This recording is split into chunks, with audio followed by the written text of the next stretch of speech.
Le football est facile, mais il est difficile. De jouer facile, tout le monde le sait bien, très très bien encore, car la RDC est éliminée à l'étape de huitième des finales.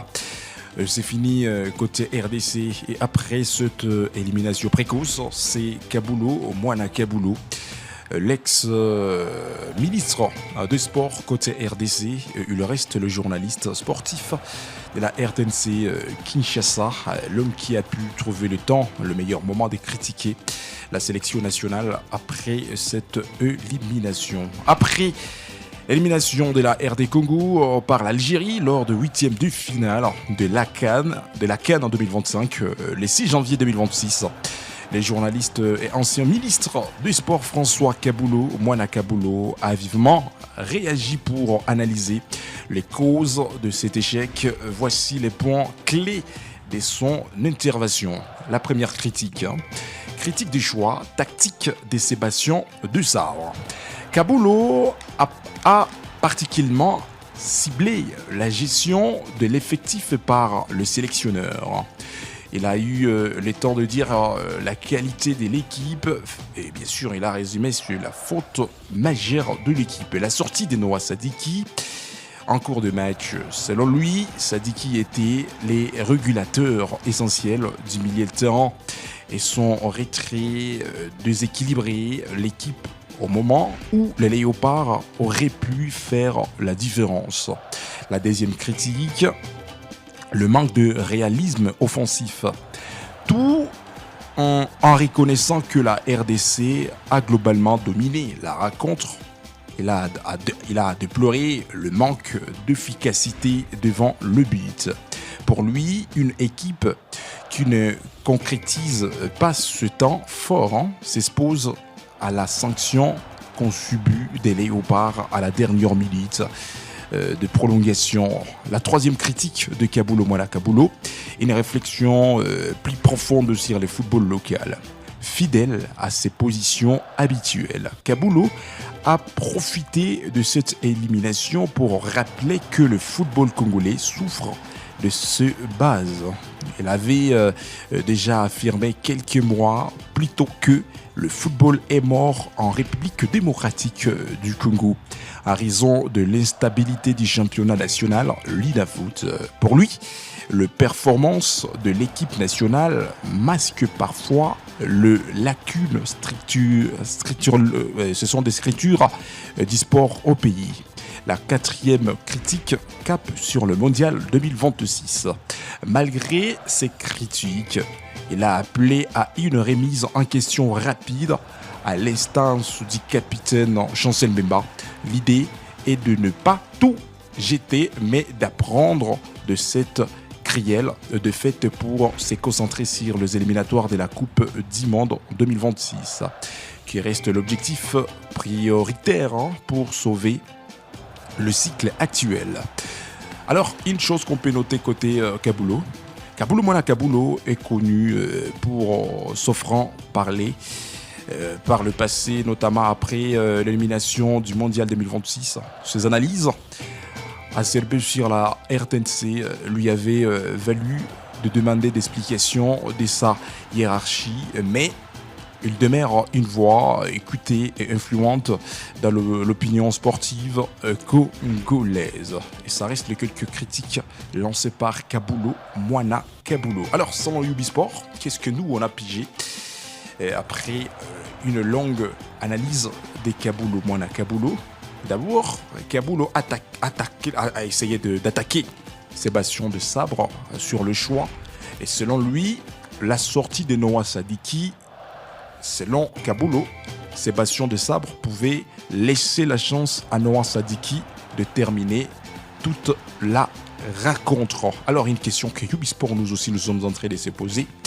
Alors, pourquoi on ne peut même pas remplacer un joueur fatigué? Pourtant, nous avons vu un Noah Sadiki fatigué et l'entraîneur principal était obligé de remplacer Noah Sadiki. Mais selon Kabulo Moana Kabulo, malgré la fatigue de Noah Sadiki, il pourrait rester dans le match. Alors, je ne sais pas comment vous aussi vous trouvez cette ronde analyse. Alors, deuxième critique que Ubisport, nous, on avait pigé Alors, il a rejeté encore la faute.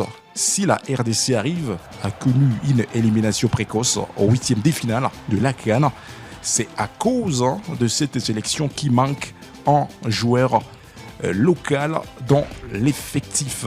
Et c'est le moment où il a donné une réflexion plus profonde sur le football local. Fidèle à ses positions habituelles, Kabulo a profité de cette élimination pour rappeler que le football congolais souffre de ses bases. Il avait déjà affirmé quelques mois plus tôt que le football est mort en RDC. Alors, mesdames et messieurs, à vous de parler à ce que vous aussi vous avez pigé par rapport à toutes ces critiques que Kabulo Mwana Kabulo avait lancées après une élimination que la RDC a connue face à l'Algérie, parce que ça reste une défaite que les Congolais et Congolaises ne pouvaient même pas oublier. Alors, Ubisport, nous sommes en train de vous dire, vous pouvez laisser aussi vos commentaires concernant la critique ou quelques critiques lancées par Kabulo Mwana Kabulo. Alors, Ubisport, on peut rester toujours sur cette page qui nous parle du grand football au niveau d'Afrique, loin de la RD Congo. Parlons à présent de l'Afrique en général. Focus au Maroc, là où la CAN se déroule. Mesdames et messieurs, après quelques jours de la pause, alors le coup d'envoi va démarrer demain vendredi, le 9. Ça ne sera pas facile.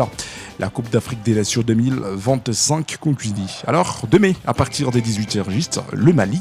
Les Aigles vont affronter le Lion de la Teranga, le Sénégal. Demain, à partir des 18h, juste air local.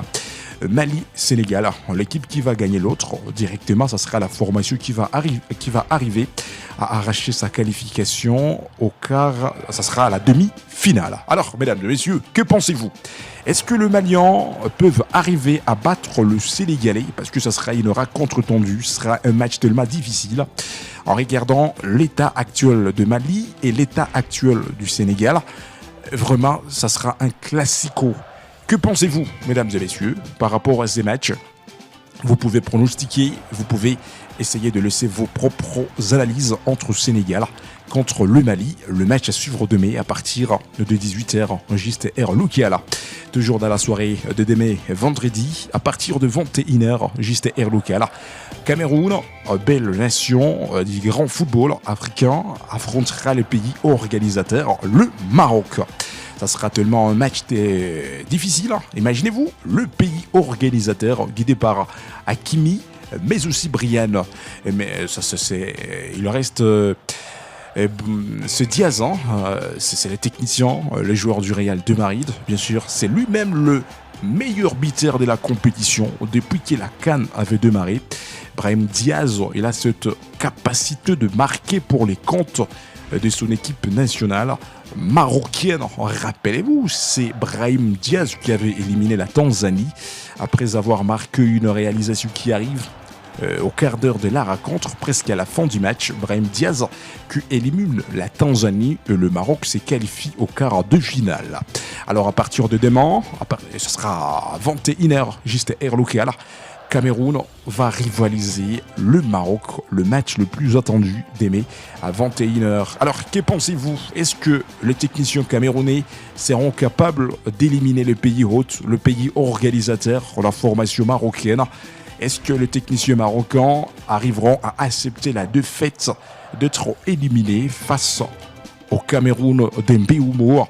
Mesdames et messieurs, laissez vos commentaires avant que l'affiche de demain démarre. Mali-Sénégal, demain à 18h juste. Cameroun-Maroc, demain à 21h juste, heure locale. Merci de nous avoir suivis, mesdames et messieurs.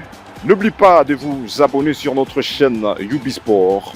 Laissez vos commentaires, aimez, partagez pour ne rien zapper de prochaines actualités.